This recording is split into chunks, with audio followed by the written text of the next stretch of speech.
finally they've got the right mix. And Messi must be looking around and thinking, my word, I wish I was about 5 or 6 years younger so I could have a few more years with Enzo and Julian Alvarez. Maradona was the best player in the world at his absolute peak. What is remarkable about this is Messi, as he continues to grow into this World Cup, and that's what he's doing, is Messi past his peak, but he is finding shades of his peak in it, which is exactly what Zidane did if we go back to Germany.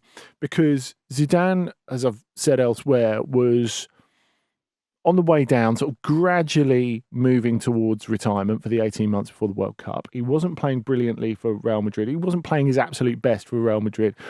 And there was a sense that it was leaving him.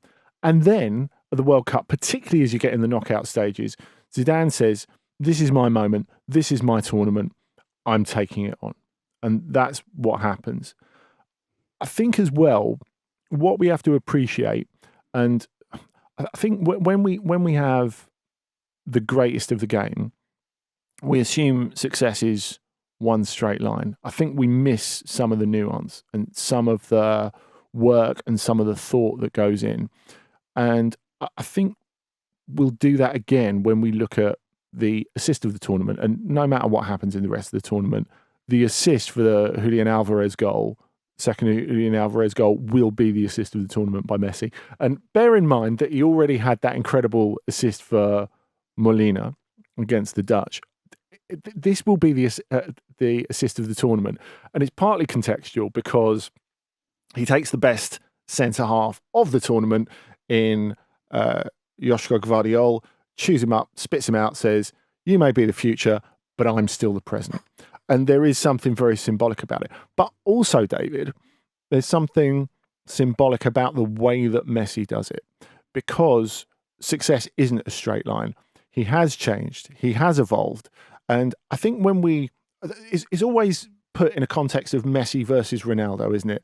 And the way that Ronaldo's evolved and changed, we can see very visibly, because it is visible, because it's physical. We can see the way he's built his body, become a posh Alan Shearer over the years in the way that he battles defenders because he doesn't have the mobility to get around them.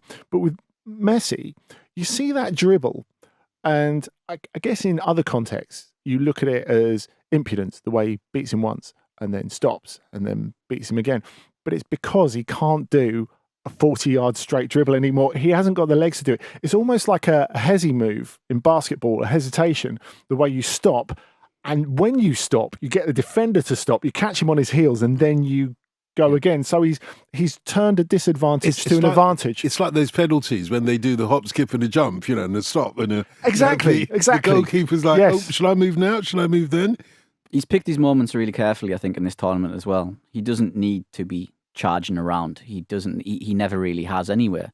But I think as he's got older, as Andy has said, then he's kind of changed his game up in that way. And I think Messi's aging process was always going to be an interesting one to watch. And I think he always had an advantage. If we are going to do the whole Messi-Ronaldo thing, I think Messi was always going to have an advantage in terms of how he kind of, matured, because he can step back, he can play deeper, he can play a role where he doesn't have to, like Andy said, do those dribbles. And this Argentina team has kind of, throughout the tournament, as well as Messi growing at the tournament, this Argentina team has grown at the tournament as well. And there's different players coming to the team, if you look after the Saudi defeat, gradually. And they've eventually got to this point now, Argentina, where they've finally got the mix right. We've got McAllister, who does a lot of the running for this team. We've got Enzo Fernandez, who played about 3 different roles last night. I think he was a centre midfielder, attacking midfielder, and a left-sided winger kind of thing. And then you've obviously got Alvarez as well. So you've got all these other little parts coming together eventually to get the mix right, not only for Argentina, but for Messi. And look, and that's always the key. Argentina's always had a problem getting the right blend around. They've had some fantastic players during Messi's time on the international stage, but they have never quite got the blend right. It doesn't matter who it is. There was always a debate about which defensive midfielder or which centre midfielder to play. I know there was a big Fernando Gago debate for quite a bit as well. And they could never get it right despite all these brilliant players around. But finally, they've got the right mix. And Messi must be looking around and thinking, my word, I wish I was about 5 or 6 years younger so I could have a few more years with Enzo and Julian Alvarez. But it's kind of the feeling he got at Barcelona, wasn't it? Before they essentially kicked him to the curb.